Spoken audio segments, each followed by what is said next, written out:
Hi and welcome to Sparkle Chart. Hello gorgeous people! Today I have a beautiful and fairly simple travel journal cover. You could do this as an art journal page or a card, anything you like really. The techniques translate really well, and I'm of course using some beautiful art supplies from Lulu Art, including some Finnabair Art Alchemy paints, some Prima vintage pastel watercolors. Yes, this is the new palette, it's so pretty. Some old papers and some really gorgeous stencils. So join me for a step-by-step process video on how to create this beautiful journal cover. Come on, let's get started. I'm going to decorate the cover of my traveler's notebook. And I have this neat little traveler's notebook, and this one's got pre-printed pages, which is great because it makes it nice and quick, but it kind of locks you in to exactly what's on this page. So you might prefer to have one of the plain traveler's notebooks from Prima. So the first thing I have to do is use some matte medium and glue on some collage papers.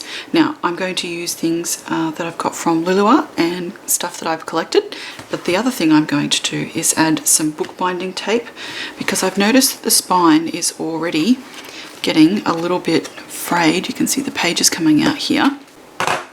Alright, so I have a little piece of adhesive bookbinding tape here, and I've cut it ever so slightly shorter than the actual traveler's notebook.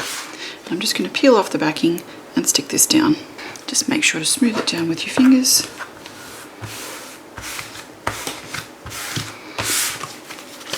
And there you go. So that will just help strengthen the spine. So I have a bunch of these awesome vintage pages from the Lulu Art store, and these just come in packs of random stuff, and I had to have a huge laugh because one of them was the history of Canada, which happens to be where I'm going. So that totally needs to be on the page somewhere so that you can see it too. So I'm just going to tear these into pieces because I don't want to see any particular full page.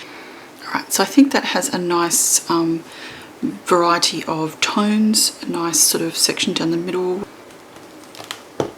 Now this old paper is fragile, so it's really important to be careful. You won't have a lot of time to move and get it into position. So what I'm going to do is use the matte medium as a glue and glue it down, and then once it's down I'm also going to put it over the top to act as a protectant. Just continue to add the other layers on top until it is finished. Now what I'm really liking, and it was a little unexpected, is that some of these layers have gone transparent, and that is just so cool. Now I don't know if it's going to stay like that when it dries, it may not, but even if it's just for the moment, I'm liking it. Now make sure you give the entire surface a really good coat. Be heavy-handed with the matte medium, because the more you have strengthened this front, the better it's going to look over time. Now any of those scruffy edges we will trim off once it's completely dry. Now be careful with your fingers as you're holding this down because it will tear some of the paper away, which is kind of a cool technique you can use if you wanted to just remove bits of the text.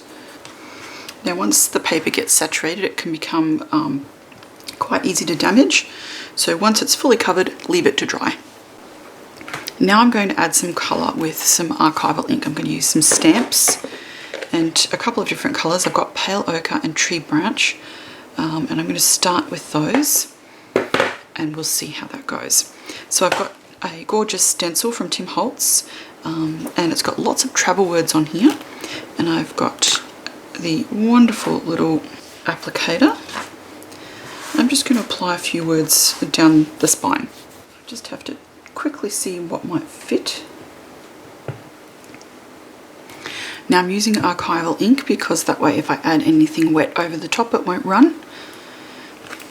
And that just gives a really nice simple spine down here with some appropriate words. So now I'm going to add a little of the pale ochre, and I'm just going to use Captured Adventure stamps from 49 and Market. And these won't show up very well on the back with what I'm about to do. Now I'm also going to use some of these same stamps on some of the pages inside, so it will kind of tie together. So as you can see, it's very, very faint. It's only adding a little bit of visual interest. So the ochre was a little too pale, so I'm going to go back to the tree branch, but I'll just have to be really careful that it doesn't overwhelm everything. Alright, so I feel that's put a really nice amount of visual texture on the background there and dirtied it up slightly, just so it doesn't look quite so, you know, brand new, stuck on old page kind of thing. And now I'm going to add some colour with the new set from Prima, and this one is Vintage Pastels, which of course you can grab in the Lulu Art store. So this will be the first time I've used these. So it's Vintage Pastels. Haven't even done the colour swatch yet. I suppose I should do that now. That golden glow is interesting because it's almost the same colour as my backgrounds. The terracotta is also really pretty. But the sage, the periwinkle, the lilac and the breezy are what's really speaking to me at the moment. So I think I might start with those. No, I don't want it to take over, so I'm going to use quite a bit of water with this water brush and spread it out quite a lot. Of course, the nice thing is because you've got the matte medium there, if you put it anywhere you don't like, you can always just wipe that right off. And then a little of the sage to finish. I don't want to add a lot of colour here. I'm looking to enhance that background tone rather than take it over. Anywhere you'd like to cover something, use a little of that golden glow and just add it on quite thickly. So if you'd like to just sort of disguise any of that text a little, and that golden glow is practically perfect on old book paper. And I'm using it just to help knock that back a bit so you can still see the writing underneath. It's just not quite as prominent. Or if you've got any slightly newer book paper, pop this over the top and help those two blend a little better. And then leave it to dry. Got this little Voyage piece of text that I want to keep, and now that the gorgeous watercolours have dried, it's just add a bit of colour to my background without taking over.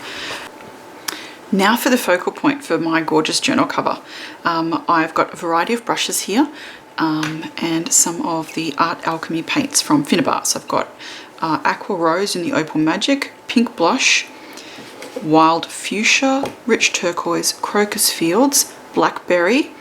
I also have Frozen Berries and Light Patina. I may or may not use all of those colours, but I have them here in case I need them. I also have a gorgeous stencil, and this one is from Stamperia, and I'm just going to flip it over so that it fits sort of around my page here. And the colours I'm using sort of echo the colours of these watercolour paints. Now I want to make sure that this word Voyage is not impacted, not sort of covered up, and have the feather, which is what this stencil is, wrapping around here, and then some of the birds coming off the edge. So I'm just going to twist the stencil until it's sort of to my liking. And I think this will do it for me. Now it is super thin, this stencil, so I'm going to have to tape it down, and I'm just going to use some washi tape to do that. So I'm going to start with the Blackberry, which is my darkest colour, and I'm going to add it to the top and the bottom. And I'm just going to be using a dry brush technique for this, so I don't want too much colour on my brush. Now, so that I've got some similarities top and bottom, I'm also going to make some of these little birds the same colour. Now I'm going to cover quite a few of these little birds with this nice dark, and then I will go over later and add another layer of a different colour. Now I'm going to work backwards and add the next darkest colour, which is the Metallic Crocus Fields. And normally what I would do is add use this with a clean brush, but I don't want to because I kind of want the colours to blend. So while it's still got some of the blackberry colour on it, I'm just going to mix this on my little palette here and then add some of that beautiful purple, and then I will start adding it a bit more cleanly. Now I might have to do more than one coat because I'd like to cover what's underneath. Now you'll want to vary it, so in a few places, instead of stippling, just add some very soft brush strokes to help blend those two colours together. Now, as with the other colour, I'm now going to add a layer of the rich turquoise, blending off to the side here.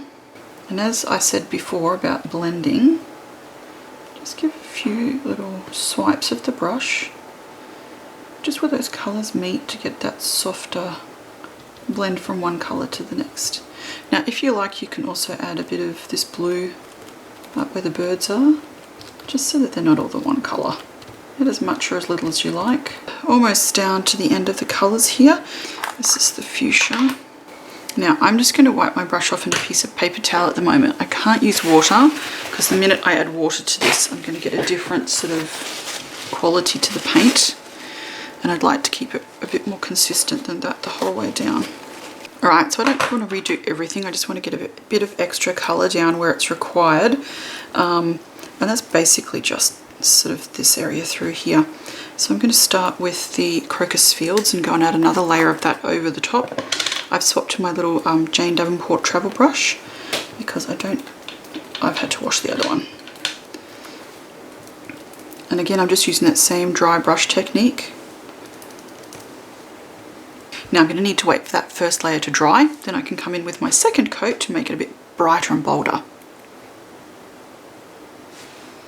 I might just add a bit of this pink blush. Alright, so I'm going to add in a little bit of Paynes Grey and Carbon Black, and I just have colours from Golden here. So I'm just going to go with the Paynes Grey first. This is a beautiful, really sort of dark navy blue grey kind of a colour. I'm going to start with the edges, but then darken up some of this colour here. Now again, I'm still using the same dry brushing technique. This time I'm creating an edge, and then once I've got enough paint off my brush, I'm just sort of tapping, scraping, dry brushing the ink over the background. So it does two things. It highlights a little bit of the texture, and it not just covers, because you can still see the colour underneath, but it sort of darkens what's back there. You just have to be quite careful and slow while you're doing it. So just go really slow and keep building it up layer by layer. So the aim of what you're doing now is to be able to still see the colours in the background, but make everything a little bit darker. Okay, so after seeing how pretty this darker area looks, I can add a bit more at the top here. As you can actually still see the Prima colours poking through underneath. And then back to the dry brushing carefully. Oh yeah, that's pretty. Okay. Now for a little bit of splattery goodness. And I'm just going to use my Sharpie for that. So just depress until it is quite inky. And the closer you hold it, the smaller the splatters will be. And the further away, and the more recently you've inked the tip, the bigger the splatters will be. So you need a good amount of splattering on the background. If you can, also try and get some splatters on those birds. That's not quite as easy because they're so small and you can't really direct where those splatters will go, so it's kind of difficult. Alright, moment of truth. Removing the stencil very carefully. And that looks kind of cool. So now I've got my fine line applicator, and in here is some golden paint. The colour is gold. And I've mixed it with a little bit of airbrush medium. If you don't have that, a fluid medium, anything to make the paint a little bit less sticky, so just so it flows a bit better, would be fine. Now I'm going to use this to outline the feather. Now just go very carefully, because the surface is so textured from all of that mixed media paper and all of those layers of collage. You could very easily catch this fine little nib and end up with splatters. Now usually I love splatters, but not when I'm outlining. Now at this point you can add a few flourishes and little flares and make it your own. I kind of like doing a few of my own little bits and pieces on things. So I'm just changing the shape of those little feathery bits ever so slightly, making it a bit more unique. Oh gosh, that's pretty. Look at that. So nice. Now just hold it up and make sure that you haven't got any sort of weird little bubbles or any bits that you've missed. Sometimes you can get some bubbles. Just flatten them out. Now just to finish it off, I'm going to colour this black sticker with the same coloured Alchemy paints and probably add some of the Paynes grey over the top so it blends in beautifully. Alright, so I'm just going to hold that up and make sure that there's enough colour on here. I've got nice dark colour on the bottom. If you feel that you've sort of gone over and taken out too much of the metallic on the top at all, just wipe the brush off and add a little bit more and then tone it back again with the Paynes grey. Sometimes this layering can take a couple of tries to get it right, so don't worry if it's not perfect on the first go. That's the really cool thing with mixed media, is that you just keep playing with it until you like it. And sometimes on the first round I really don't. And it isn't until I build up some of those layers that I really start to like something and feel happy with it. Now this is going to have that beautiful dark bottom, and I'm just adding just a hint more of this beautiful metallic Art Alchemy paint from Finnabair.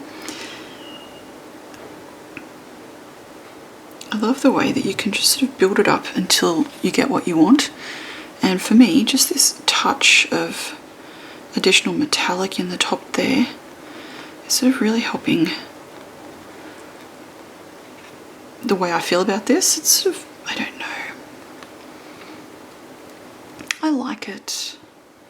And now I'm just going to add a bit more of that Paynes grey to knock a tiny bit of that back, because I don't want it taking over. I do want this nice and dark, but I just want hints of that metallic poking through. And that's what I've got right now. So I'm going to stop fiddling with it. See that? I've got this beautiful metallic purple shimmer just sort of sneaking through the darker paint. So I'm going to let that dry and then add it to my journal cover, and that's it. Done, finished. Take the photo. So I hope you have enjoyed this travel journal cover made for Lulu Art with some of the most gorgeous products, really. And don't forget, subscribe to the Lulu Art channel if you would like to see more gorgeous stuff that you can buy from Kylie at Lulu Art. And pop on over and subscribe to my channel, Sparkle Tart, if you would like to see more from me. And of course you can see much more of my travel journal and my travels coming up on my Instagram feed. So pop over and give me a follow, and all of the information is in the details and the description section underneath this video. So I hope you've enjoyed this project. I can't wait to get stuck into my next journal cover. Bye!